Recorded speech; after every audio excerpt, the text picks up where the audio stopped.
මේ මහත්මියගේ නම මොකද්ද? මම නදීෂා වීරසිංහ. නදීෂා. හරි. නදීෂා පොඩ්ඩක් අපිට කියනවා නම් ඔයාගේ චිත්‍ර ගැන මුලින්ම. මම මගේ චිත්‍ර කියන්නේ ටෙක්ස්ටයිල් ආර්ට් රෙදිපිලි කලාකෘති.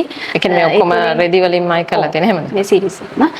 ඒ කියන්නේ මම ටෙක්ස්ටයිල් ආටිස්ට් කෙනෙක් සහ රිසර්චර් කෙනෙක් විදිහට තමයි වැඩ කරන්නේ. ඒ වගේම සෞන්දර්ය කලා විශ්වවිද්‍යාලයේ දෘශ්‍ය කලා පීඨයේ රෙදිපිලි හැඟලුම් කලා අධ්‍යනාංශ අංශාධිපති විදිහට කටයුතු කරනවා.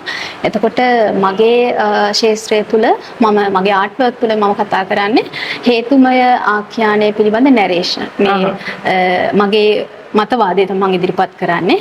ඒ කියන්නේ කෝෂල් නැරේෂන්ස්.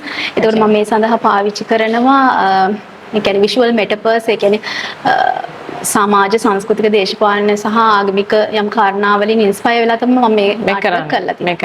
ඒතකොට දැන් මේ වගේ එකක් කරද්දී මොන වගේ අදහස්ද සාමාන්‍යයෙන් ටිකක් ඒ කියන්නේ මොකද කොයි වගේ දෙයක්ද වගේ හිතට එන්නේ මුලින් මට හරි කුතුහලයක් තියෙනවා මේක දැක්කම මේක ඇත්තට මේ කලාකෘතිය තුළ මම කතා කරන්නේ සංස්කෘතිය ලංකාවේ සංස්කෘතිය ඇතුළේ තියෙන හීලින් රිචුවල්ස් සම්බන්ධ. ඒකට හීලින් රිචුවල්ස් වල මේන්ලි අපිට ටච් වෙන්නේ සංන්‍යකුම වගේ 18 සංන්‍ය වගේ ඒ වගේ කතා ඒ තුලින් තමයි මම ඉන්ස්පයර් වෙලා තියෙන්නේ මේ ආර්ට් වර්ක් එකට.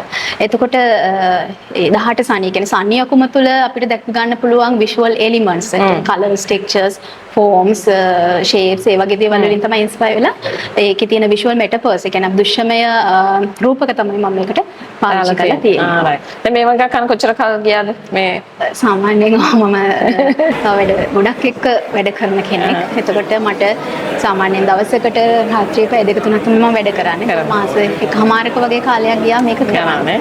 ගොඩක් පොඩි දේවල් පොඩි ඩීටේල්ස් කරලා කරගෙන යනවා.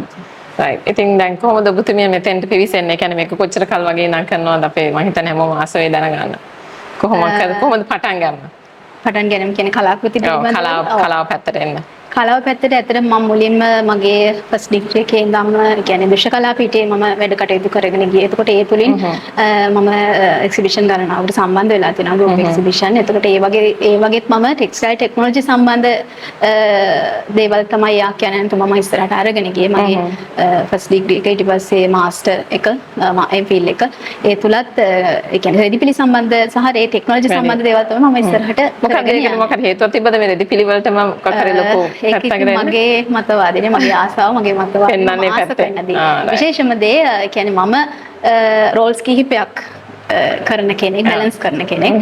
එතකොට ඇත්තටම ඒක ගැන කිව්වොත් දැන් මේ තුලත් මම කතා කරන්නේ කෝෂල් නැරේෂන්ස් නේ හේතුමය ව්‍යාඛ්‍යාන. එතකොට යම් මම මෙතන පවතිනත් යම් හේතුමය ව්‍යාඛ්‍යානයන් බලපාන. එතකොට මම ආස කරන දේ එතකොට මම දරුවට අම්මා කෙනෙක් හස්බන්ඩ් වයිෆ් කෙනෙක් මගේ දෙමාපියෝ හැමෝමත් එක්ක ඒ හේතුමය ව්‍යාඛ්‍යානයන් බැලන්ස් කරගෙන මගේ ගමන යන එක තමයි හැමතිස්සෙම මම බලන්නේ. මම ආස දෙය කියන්නේ මම ඇත්තටම මේ වර්ක් එකක් කරන එක තුලින් මම නිවෙනවා මම ආස කරනවා. මම ගොඩක් දුරට සෑහීමකට පත් වෙනවා. මගේ එකම මෙන්ටලි මම රිලීස් වෙන තැන තමයි මේ වැඩ කරන තැන.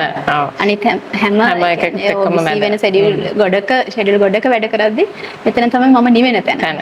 ඉතින් හරි වැදගත් නේ. ඔව්. මොකද ඔබතුමියගේ අනාගතය ගැන කොයි වගේද හිතන්නේ? වගේ කලාවේ අනාගතය ගැන මොනවාද වගේ බලාපොරොත්තු තියෙන්නේ?